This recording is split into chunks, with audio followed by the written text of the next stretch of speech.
Hi guys, welcome back to the Colouring Cave with me, Jem.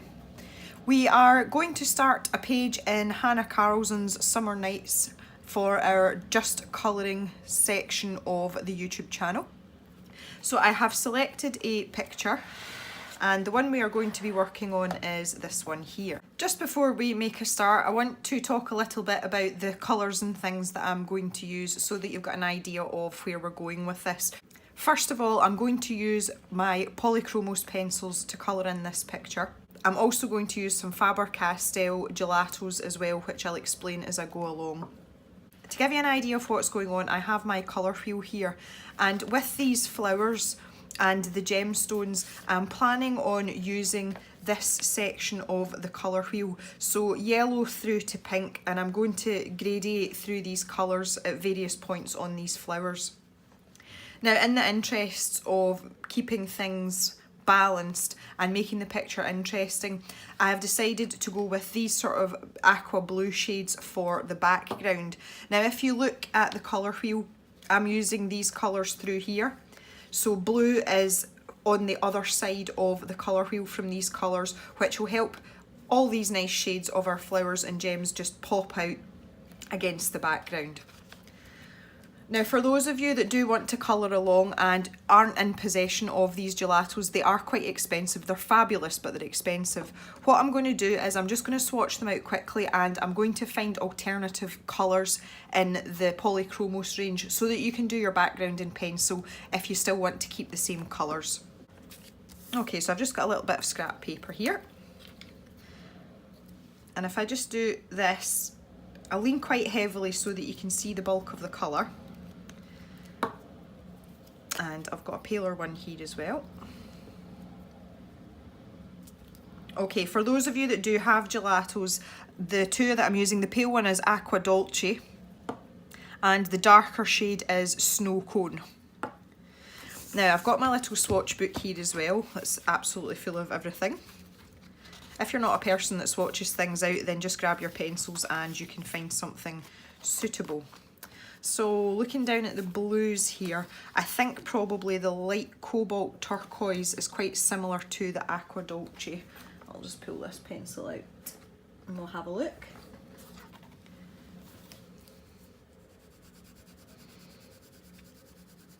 The Aqua Dolce does have slightly more green in it. Let me just have a little look, see what other options we've got. I think the other greens, these greens up here are going to be too green, so I would say that that's probably your closest colour. So that is light cobalt turquoise.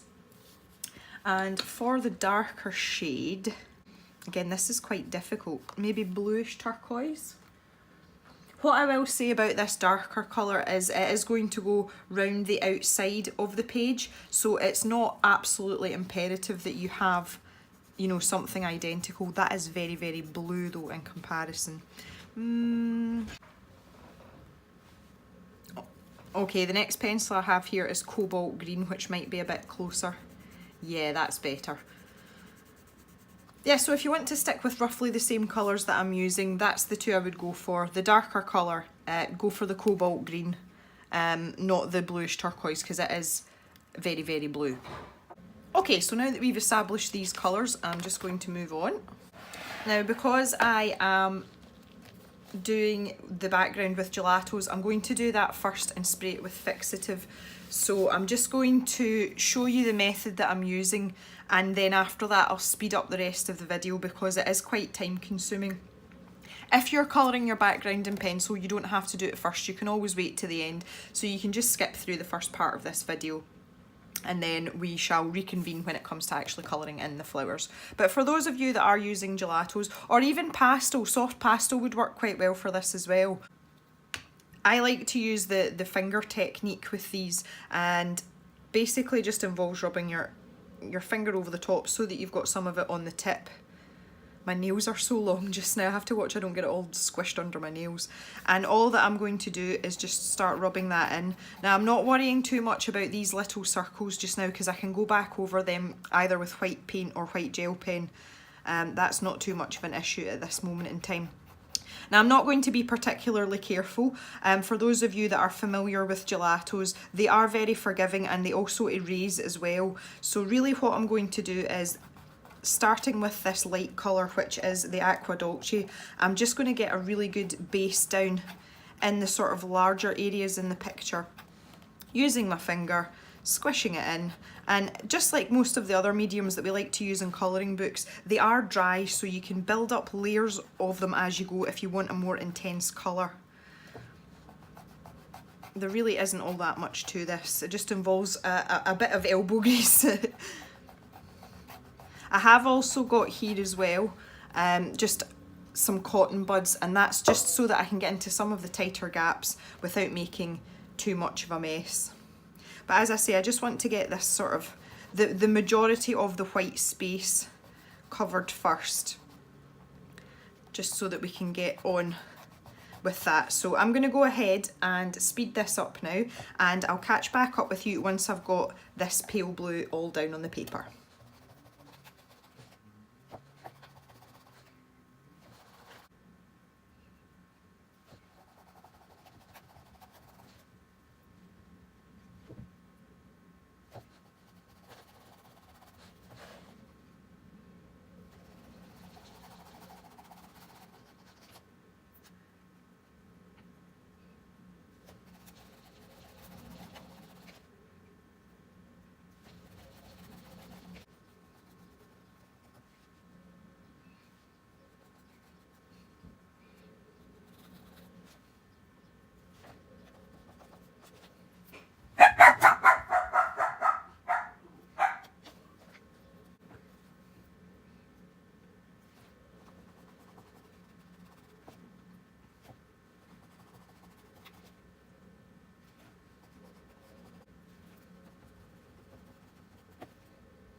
Alright, so now that we've got that sort of base colour down, I'm just going to take a cotton bud now, or a Q-tip if you're in America. Don't like anyone to feel excluded. And I'm just going to start doing this and working in some of these smaller spaces to get some colour down in there. Now the idea here is that I'm going to try and pin my finger to the page on the part that doesn't have the gelatos on it, so that I don't end up sort of with all my lovely oily fingerprints all over the place. So we'll see how this goes. Again, I'm not really bothering about the sort of little circles. We can deal with them later with a white gel pen or some paint or something like that. I haven't really thought that far ahead, if I'm perfectly honest. That doesn't bode well, does it? That I'm not thinking that far ahead. Good gem. Anyway, so I'm not, again, I'm not really taking too much time over this, to be honest. It's back to my theory about backgrounds and, you know, people sort of obsessing over them and just generally taking too much time thinking about things when they don't really need to. It's a background. As long as it enhances the foreground, that is all you need. So some of these little bits are quite fiddly, but I'm just going to work in as much of this as I can. Oh, that was a bit heavy-handed, never mind. The beautiful thing about these crayons is that they are very, very versatile, and they're also very forgiving as well. If you make mistakes, you can rub them out when you use them dry like this. It's really, really handy for that. And they do come in quite a variety of colours as well. And although they are still messy, you can use brushes and sponges and things to apply them to your paper. But I find them a lot more convenient than pastels. I just find pastels very, very messy. They're not my favourite thing to work with, I'm afraid. These are like a sort of cleaner, tidier version of chalk pastels. I will try and erase most of the parts where I've gone over before I finish the background, because my plan here is to spray this background with fixative, so that I can work over the top of it without sort of smooshing it or smudging it or whatever when I start working in my pencil. So what that means is once I have sprayed the fixative onto the paper, it does exactly as the name suggests, and it fixes the pigment to the paper, which is grand. That is what we want. However, once you have sprayed that fixative on, you cannot erase anything that is underneath that layer of spray. So it's quite important that we make sure that we've taken out everything with our eraser that we want to take out, because it will affect the colour of the pencil that you lay down on top of it if the gelatos is underneath. It might not make any sort of impact that's going to be noticeable, but it's one of those ones, if you know it's there, it's one of those little things that can just sort of niggle away at you, and then it just bugs you and then you feel as if you've ruined your picture. But we're not going to get to that stage because we're awesome. I'd love to know how you got to the name Q-tip. Is Q-tip actually a brand name? Come on, fellow people over the pond. In the UK, we have a brand called Hoover, which I'm sure you've heard of, and they were the original designers of a vacuum cleaner. And in the UK, you will find a lot of people still say, I'm going to hoover the floor, even though you may not have a Hoover vacuum cleaner. And it's just one of those brand names that's stuck. And I'm just wondering if Q-tip is the same thing, because I suppose if you look at it, it's shaped like a Q. Nah, pool Q maybe, not Q as in the letter Q. Anyway, yeah, so if anybody can enlighten me on that, that would be lovely, because I like to know useless things like that. Store it away for a rainy day. Bit of Q-tip trivia. So in the UK we call it a cotton bud, because it's a bud of cotton. Yeah, we're just not that imaginative.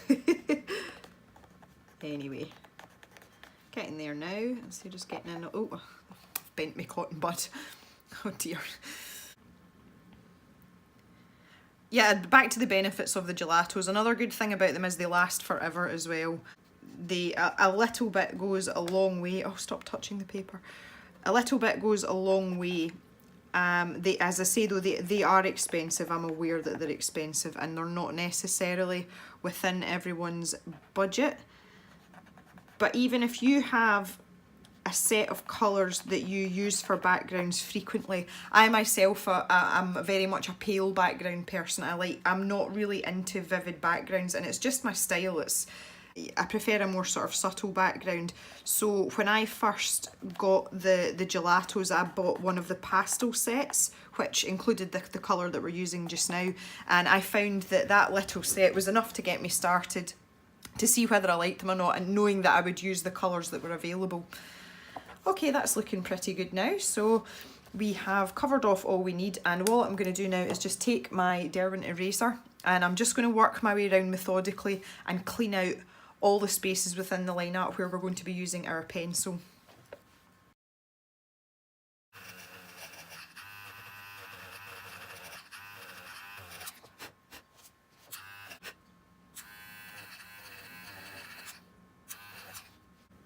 Okay, that's a bit better. Alright, so I'm going to move on to my darker colour now, which I am just going to use around the sort of corners and a little bit around the outside. So this is my snow cone. If you're doing it in pencil, this is where you're going to go to your darker pencil. So again, just exactly the same technique as before, nothing new. And I'm just going to start smooshing that in at the corner. So what I'm just trying to get is a subtle sort of ring effect, almost, you know, like a frame round this picture.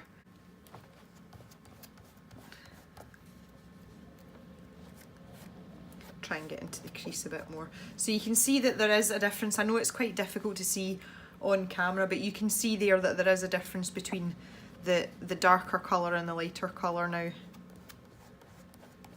I just want to bring that in, and again, I'm not trying to, you know, I don't want it precise or, you know, scientific as it were. I just want to give that nice sort of background effect that's going to draw the eye into the middle of the picture.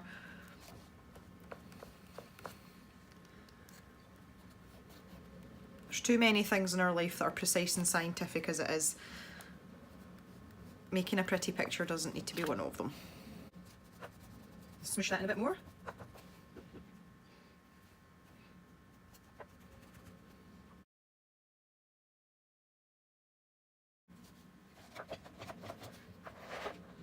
Alright, so now that we have that done, I am going to go and wash all the gelatos off my hands, and I'm going to give this a quick spray with fixative and let it dry. And when we come back, we'll get started on some actual colouring. Okie dokie, so I have nice clean hands again, and my fixative has more or less dried. So we're going to crack on now, and what I want to start with is these stalks that are coming down and the sort of outer part of the leaves that surround the actual flowers themselves. So we're going to get started on them. Roll my sleeves up. And what I want to do is, when we're looking at this picture, I want to think of the light sources coming from where the camera is, so straight down towards the paper like so. So that is going to influence how we choose our colours and where we place our colours in terms of where the light is catching different parts. So I think we'll keep these quite dark, and again it's more to bring the focus towards the gems and the petals, because that is the main point of the picture. So the two colours that I'm going to start out with, as I say, these are all Polychromos pencils. If you have Prismacolors, I can swatch them out for you here just to see if you can get a similar colour. So the first one I've got is Pine Green, and it's quite a dark green, a warmer green. I'll just do that out there for you. And also the Leaf Green, which is a much brighter green that you can see there. So you can take a while to fiddle about with those if you want. And basically I'm going to ignore this pattern that's down in these stalks, and I'm just going to start by laying down some of the darker green, and I'm going to outline both sides of these stalks with this green, leaving a soft edge on the inside.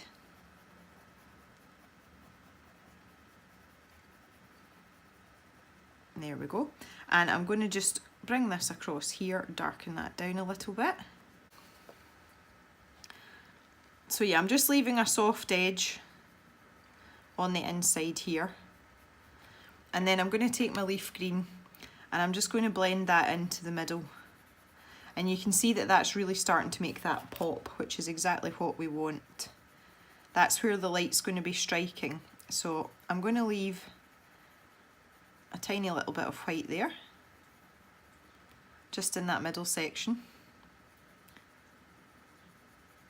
And just really blend this in. Give us nice vibrant colours. We want a nice vibrant picture. And then I'm just going to go back in with the darker pencil and just darken down those edges again.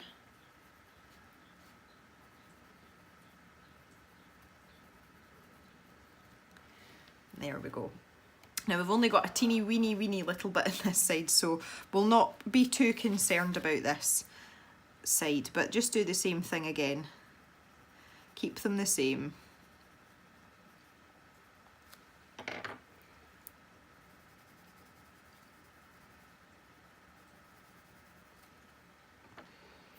There we go.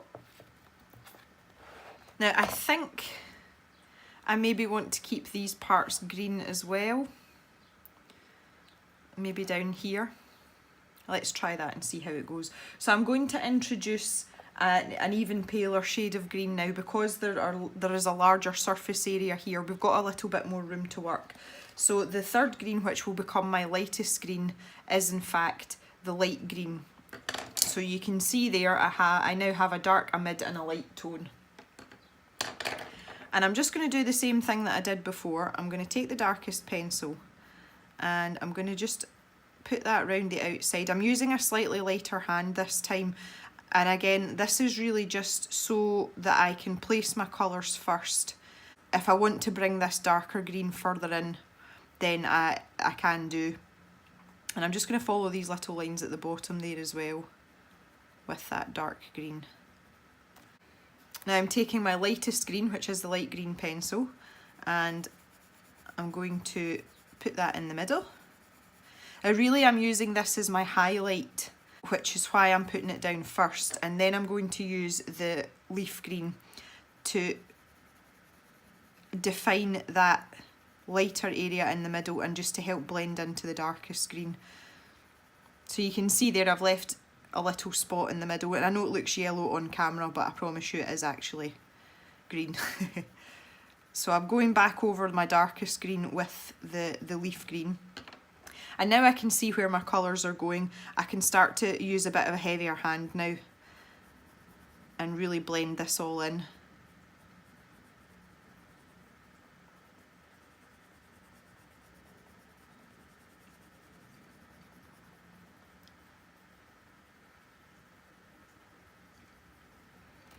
There we go, and I think I'll have one more go with this leaf green.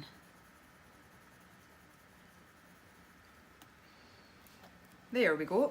So you can see from what I've done there, just by keeping it dark down the bottom and round these sides and having this highlight in the middle, it gives it much more of a 3D appearance. You can see that that part is curved, and that's the idea that we're going for. So we're going to do the same with this section here because it is going to be quite rounded, so we're using exactly the same method.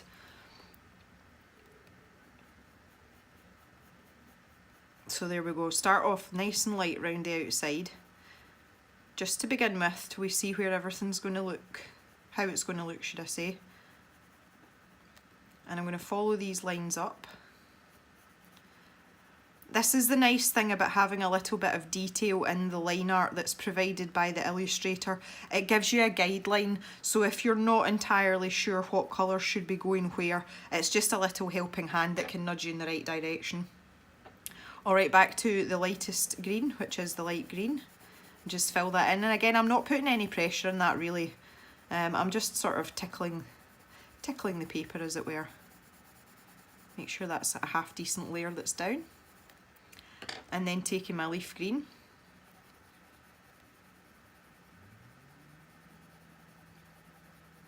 I'm starting to press a little bit harder now, and that's just to define that middle area.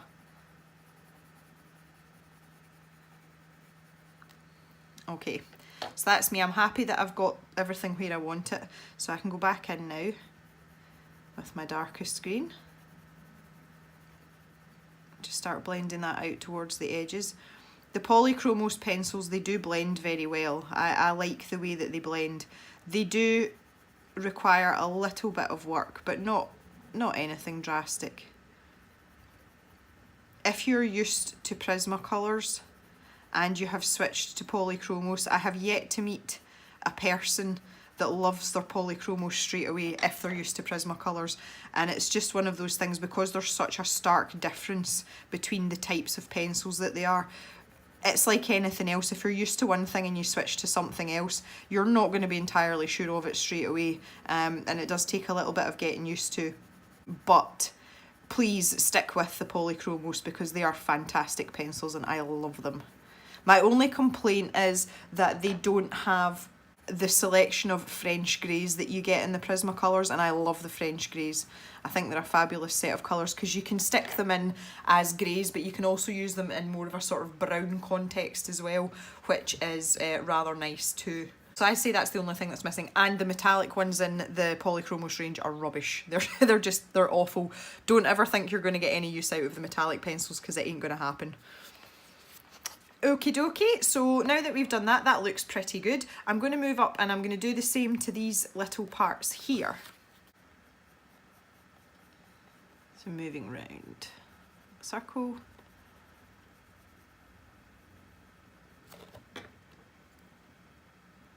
And then in with the light green again, like so. Get a layer of that down. And then the leaf green. Making sure I preserve that little spot in the middle there, and then I can go back in and start to really commit to where I'm putting my colour down.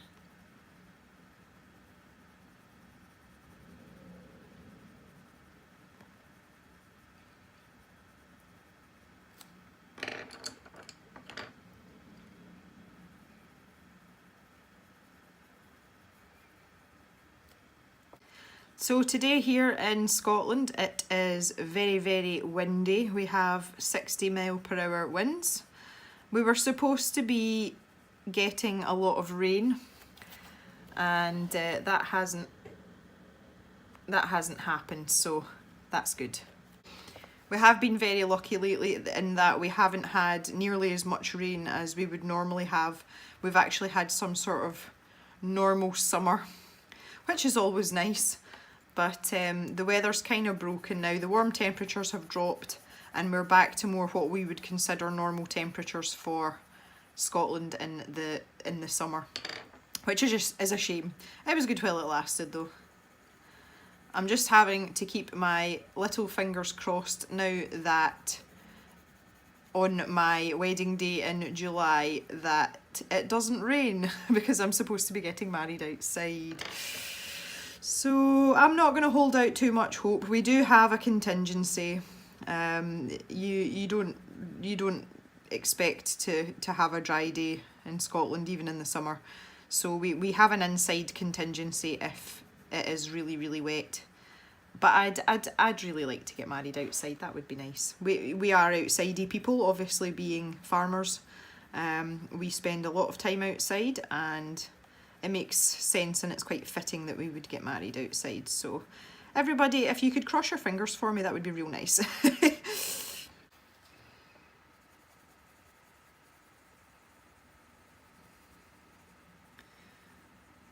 So yes, the preparations are well underway for the wedding, where we've not long to go, around about a month. And it's one of those ones where I'm kind of fed up of talking about, you know, everyone's like, how long have you got left to go now? Oh, it won't be far away. Are you excited? You're like, yes, I'm excited. I am not one of these people who has dreamt of their wedding day since I was a little girl. Quite the opposite, in fact. So it's not something that I'm particularly, I wouldn't say, obviously I want to get married, but I hope someone knows what I mean. I'm just not that big bride that wants to do everything. That looks pretty good. So I think we're going to continue on using these colours, and I'm just going to do these sections here. And what we're going to do is we're going to think about how the light's hitting them. So round this base part here, everything's going to be quite dark anyway. Start by going in with our darkest green again, which is the pine green. And I'm just going to put a little tickle in, and again I'm going to follow these little guidelines that Hannah has left us, and I'm just going to follow them up, but I'm going to put that right down at the bottom there. And I'm going to do the same in here. Follow that up.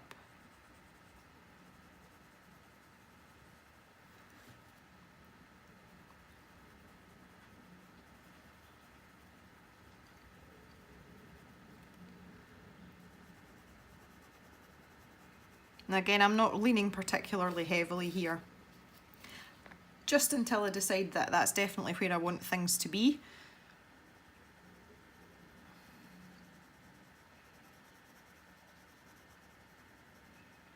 There we go. Now this one seems to be curling over this way. So what again I'm going to do is I'm going to put a darker patch along this top line to give the impression that it is curling over, and then I'll lighten that up as it comes out towards us. I'm just going to continue to add in just very lightly down these crinkles, we'll call them, just to give us a little bit of definition and a little bit of depth. Now where this part curls back on itself, again the same thing, a wee bit of shadow in there. Just very, very small. And again, if we think it's not enough, we can always exaggerate that further by adding more layers later on.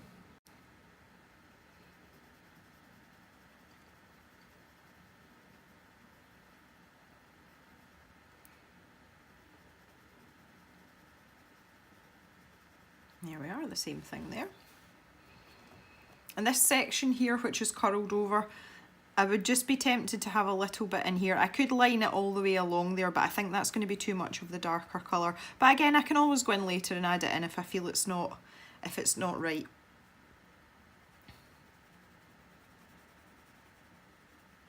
There we go. Now, again, using a very, very light hand, I'm going to use the lightest green, and I'm just really going to give everything a once over with this pencil. So no particular pressure, just let the pencil rest on the paper as you move it back and forth.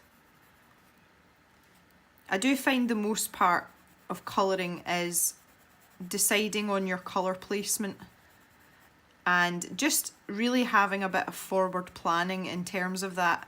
I know a lot of people can just jump straight in and just start colouring and see where it takes them, sort of thing. I am not one of those people.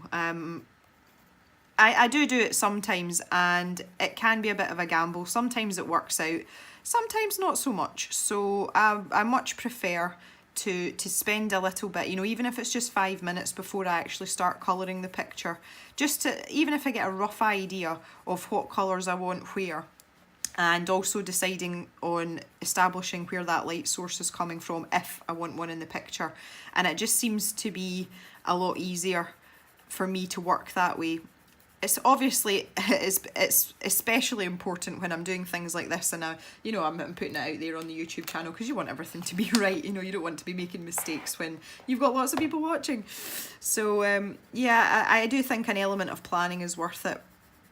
For simple pictures, I do sometimes just fly by the seat of my pants for fun. It's quite liberating to do that every now and then. With these two tips here, in fact, no, just with this tip here, I'm going to put down a tiny squish of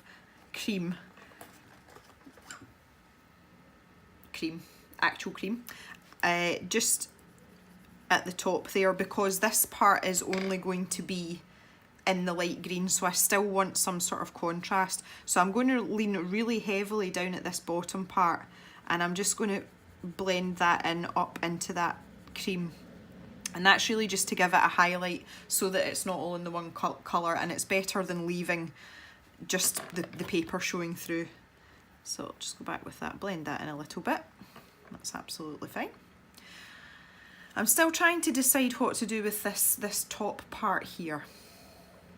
I think for now I'll just go over it in my light green, and I'll maybe come back to it in a little while and decide what I'm doing with it.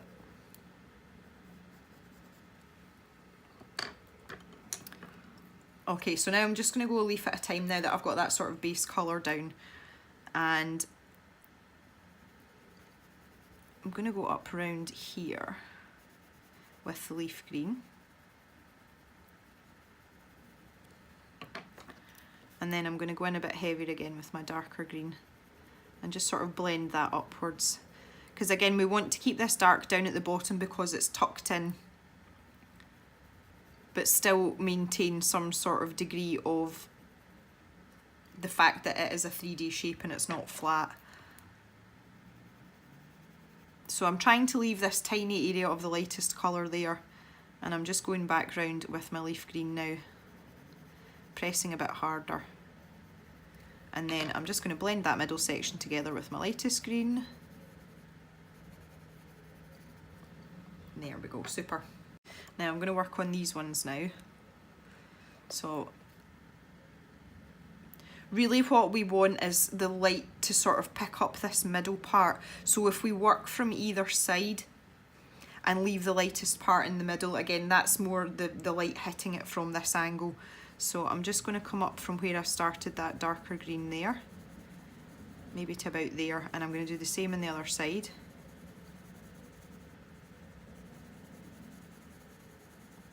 And then I'll leave that lighter section in the middle, maybe add a bit in at either side, right enough. And then go back with my light green, pressing a wee bit harder in there. And now I can start to work in my darker areas now that I've committed to where I want my colours. So we'll just work away there.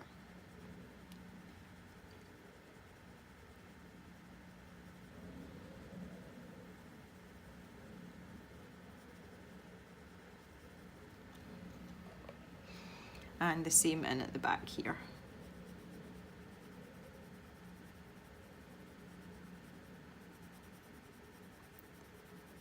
Very nice.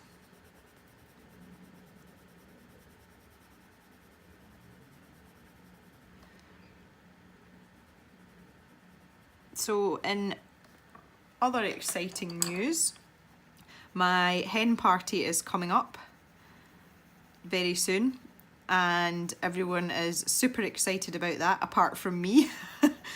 I'm not really the biggest fan of things like that. I don't like big crowds of people, and I don't really enjoy the sort of traditional hen party, you know, with strippers and you know, fairy wigs and flashing cowboy hats. It's really not my thing at all. Thankfully, my bridesmaid, who is also my best friend, she knows me really, really well, so I'm hoping that she's got nothing drastic planned. She did ask me what I would and wouldn't like, so I'm really hoping that she's done something sensible for me. I do know who's going, which is nice. But it's just one of those things where I feel like I should do it, because you know, I still like to, I'm a person that likes to have fun, but I'm not really into the whole hen party scene. I can't think of anything more uncomfortable than running about a town with a group of screeching women rattling a bucket and getting kisses from strangers. So really, it's really just not my idea of fun at all. So yeah, we'll see how that turns out. But we are going to a city. I have been told we are going to a city, and I don't know whether that's a good thing or a bad thing at all at this stage. So I will have to just wait and see what happens, and hopefully it won't be too painful. So yeah, I've got that coming up, which is yeah. So yes, apart from that, there is not a huge deal going on at the moment, where it's basically just wedding stuff, because we're getting quite close to the big day now.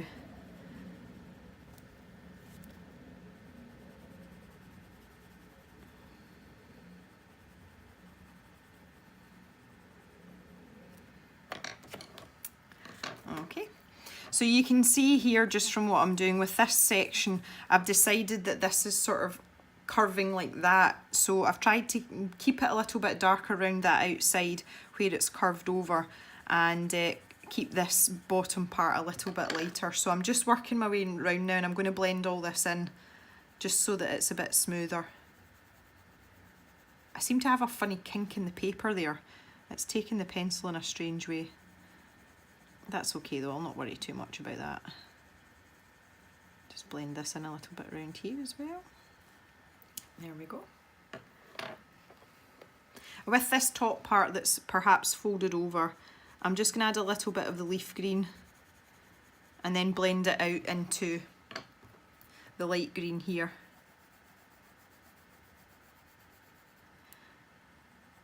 And just darken it down at that tip as well, and leave it a bit lighter in the middle. I'm going to pop a little patch of this cream in there as well. There we go, that's blended in quite nicely. Now I'm convinced that most of this should be darker, just from what I've done moving over. Now I'm thinking, yeah, that needs to be darker. But I think I'm going to do this part first. Again, this is sitting, not only is it sitting in behind this leaf, but it seems to be pushed a bit further back. So to keep that in, you know, to have it in keeping with the rest of it, I'm going to make this back leaf quite dark. So I'm going to pull out this darkest green just a bit further to give the impression that it is sort of hiding underneath this top leaf.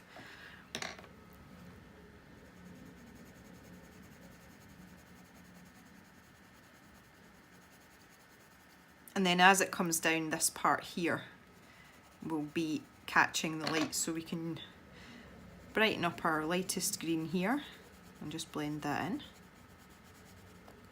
I'll tidy up some of this darker green now. And this dark green's really helping to give these leaves some depth. If we'd just stuck with the two lighter colours, we wouldn't have that contrast of the greens. And so all we're trying to do is just create that sort of 3D illusion of depth and things being in the foreground. I can't decide about this, I really can't. I think it's technically facing, so maybe it should be really light. I think we'll just leave the darkest green as it is, and we'll pop in a little bit of the leaf green, which is the mid colour.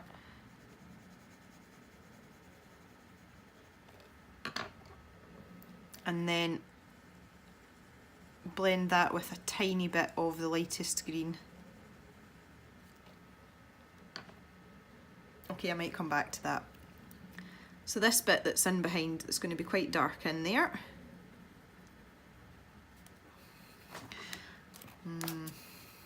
I'm not sure about that. I'm just really not sure about this one at all.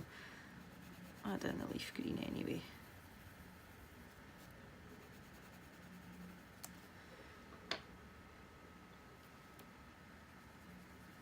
I'll pull that out to about here. Now I'm just going to add a touch of the dark green along this top edge. Just really, you know, a tiny, tiny little bit, and just follow this line down here. And then I'm going to go back and blend that in with the leaf green to maybe here. And we'll take the lightest green, just go over all of that.